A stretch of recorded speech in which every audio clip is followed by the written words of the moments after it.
Olá, irmãos. Saúdo cada um de vocês com a graça e a paz de nosso Senhor Jesus Cristo. Bem, hoje é o último dia de janeiro de 2021. Passou rápido, né? Bem, o meu nome é Miriam Anita e eu estou aqui só para compartilhar com os irmãos aquilo que eu entendi do texto chamado Logo de Manhã. Esse texto foi escrito pelo pastor Jude Clay Santos e ele está no Manancial, que é uma publicação de meditações diárias da União Feminina Missionária Batista do Brasil. Então, não fui eu quem escrevi o texto, só vou ler com os irmãos e contar aquilo que eu entendi. Isto dito, vamos iniciar orando.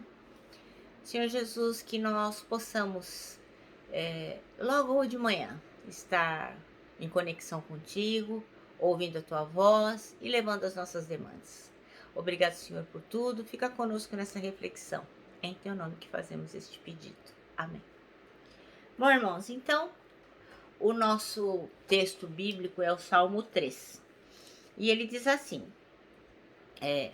esse é o Salmo de Davi, quando ele fugiu do seu filho Absalão, que como muitos irmãos devem saber, Absalão era um filho de Davi, e ele se rebelou contra ele, e Davi teve que fugir de Jerusalém, porque Absalão conseguiu a simpatia de muitas pessoas lá, e realmente, como o Senhor tinha predito, a espada não saiu do reino de Davi. Então ele diz assim: Senhor, muitos são os meus adversários, muitos se rebelam contra mim, são muitos os que dizem a meu respeito, Deus nunca o salvará. Mas tu, Senhor, é o escudo que me protege, és a minha glória e me fazes andar de cabeça erguida. Ao Senhor clamo em alta voz, e do seu santo monte ele me responde. Eu me deito e durmo, e torno a acordar, porque é o Senhor que me sustém. Não me assustam os milhares que me cercam. Levanta-te, Senhor. Salva-me, Deus meu. Quebra o queixo de todos os meus inimigos. Arrebenta os dentes dos ímpios. Do Senhor vem o livramento. A tua bênção está sobre o teu povo. Amém? O versículo-chave são os versículos de 1 a 3, que diz assim, ó. Escuta, Senhor, as minhas palavras. Considera o meu gemer. Atenta para o meu grito de socorro, meu Rei e meu Deus, pois a ti que imploro. De manhã ouve, Senhor, o meu clamor. De manhã te apresento a minha oração e aguardo com esperança.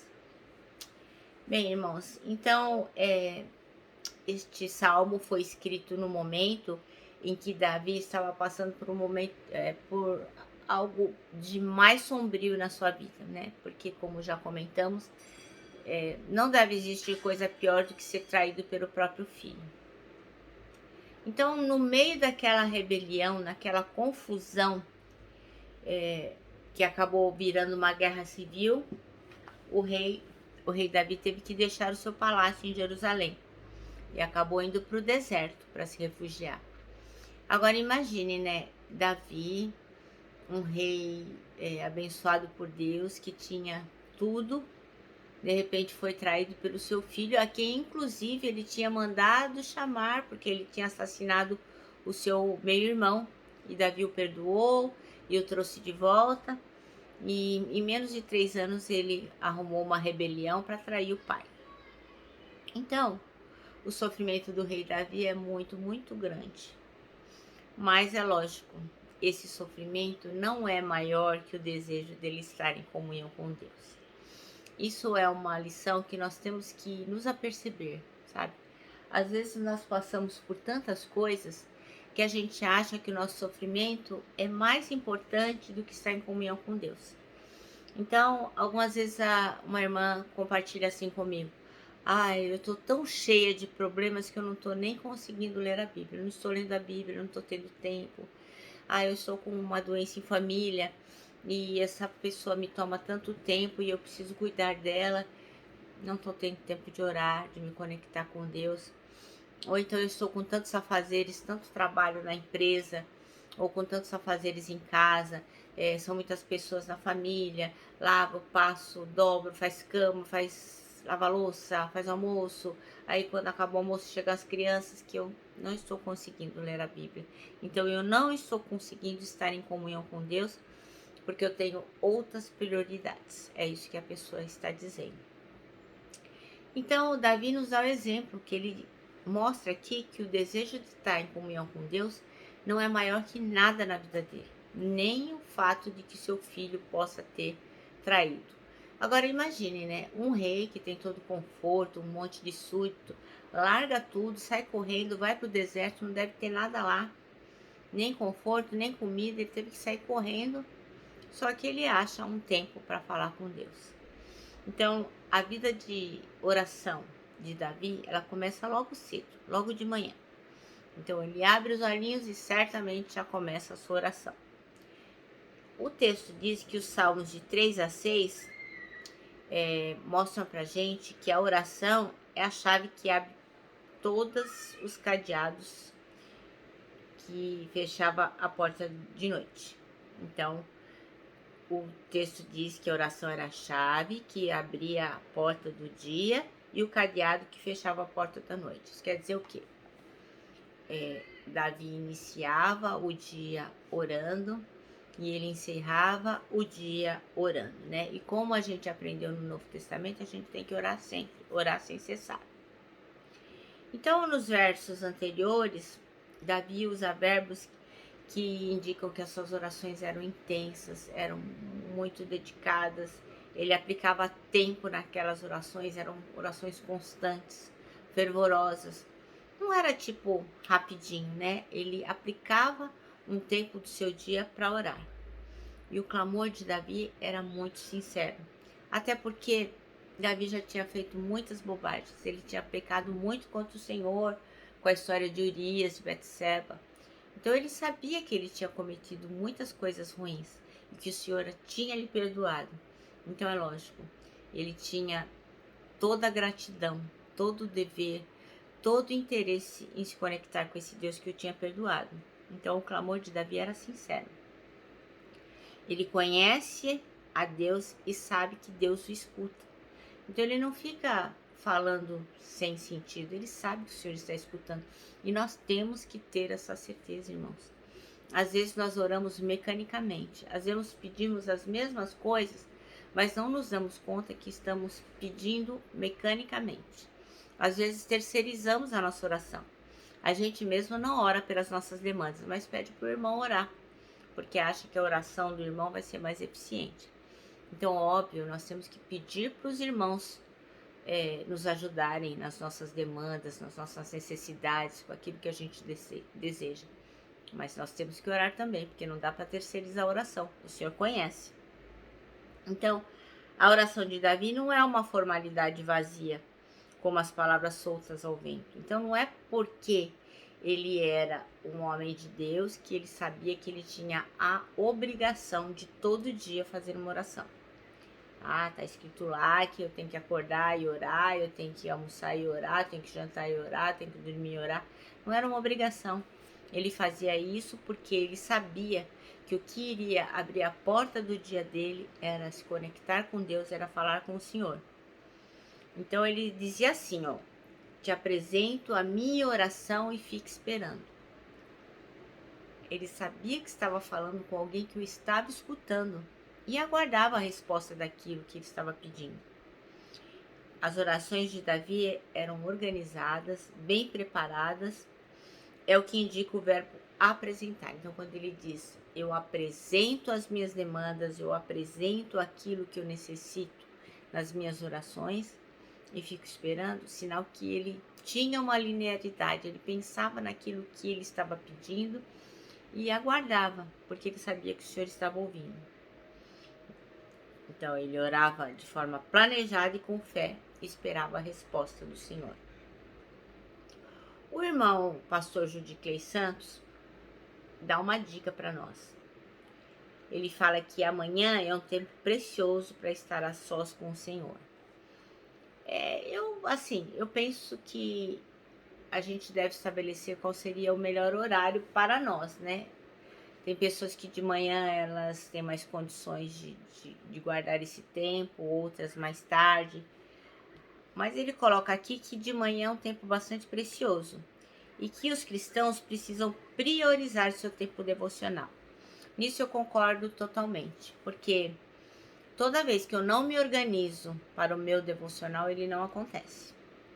Então, tudo que está sendo dito aqui serve primeiramente para mim. Se eu não organizar o meu tempo, o meu espaço, o devocional não acontece, porque daí eu já abro os olhos, já começo a fazer as coisas. Quando eu dou por conta, eu já estou atrasada, já estou correndo, correndo, correndo. E a gente sabe, né? Nós estamos nesse mundo aqui. Então não dá para dizer para o chefe, olha, chefe, eu vou chegar atrasado porque eu vou fazer meu devocional. Ou dizer para as crianças, para os sobrinhos, para os netos, para os filhos, olha, meninos, o almoço vai atrasar aí 1 hora porque eu vou aplicar agora o tempo no meu devocional. Ou marido, espera aí, tá? Não vou passar seu uniforme, não vou lavar porque agora eu vou fazer o devocional. Não, nós temos que nos organizar, priorizar. E como eu sempre costumo dizer, eu creio que a palavra prioridade não deveria ter plural, porque se forem prioridades, alguma coisa vai ficar para trás. Então, prioridade para mim devia ser sempre no singular. Qual é a sua prioridade ao levantar? É fazer o meu devocional, é falar com o Pai. Então, só tem uma prioridade. Então, você faz uma coisa de cada vez, estabelecendo aquilo que é mais importante. O pastor Judicler aqui diz assim: você tem reservado tempo para estar com o Senhor? Eu confesso, às vezes sim, às vezes não. Tem dias que eu aplico meu tempo direitinho, como a gente estudou lá o que é meditar, né? Escolher o texto, orar o Espírito Santo, fazer perguntas para o texto, realmente esperar o Senhor falar com você, escolher, enfim. Tem dias que eu medito como se deve meditar, e tem dias que não. Eu sempre oro ao Senhor. Tem dias que eu abro o olho e já... A primeira coisa que eu faço depois que abrir o olho é agradecer a Deus por aquele dia e pedir que Ele abençoe o meu dia. Mas nem sempre é como manda o figurino, né? De joelhinho, no quarto de guerra, como se deve. Então tem dias que eu vou orando e levantando e falando com o Senhor, mas eu creio que Ele me entende. Mas a dica aqui do pastor Judiclei Santos é sensacional. É isso que devemos fazer, aplicar o nosso tempo no nosso devocional. Deus o abençoe para que as suas manhãs comecem com oração. Pois como diz Charles Spurgeon, que foi um pregador assim muito importante, que marcou demais o povo evangélico, ele diz assim, que enquanto o orvalho ainda está na grama, a graça se derrame sobre a sua alma, sobre a alma. Então, eu vou repetir, enquanto o orvalho está sobre a grama, a graça se derrame sobre a alma. Então, quer dizer o quê? O orvalho cai logo cedo, né? Então, que a graça do Senhor possa estar sendo derramada por nós, para nós, de forma que nós possamos logo cedo, enquanto o orvalho está na grama, levar as nossas demandas e, como diz Davi aqui, apresentar a oração e ficar esperando. Bendito é o dia cuja manhã é santificada.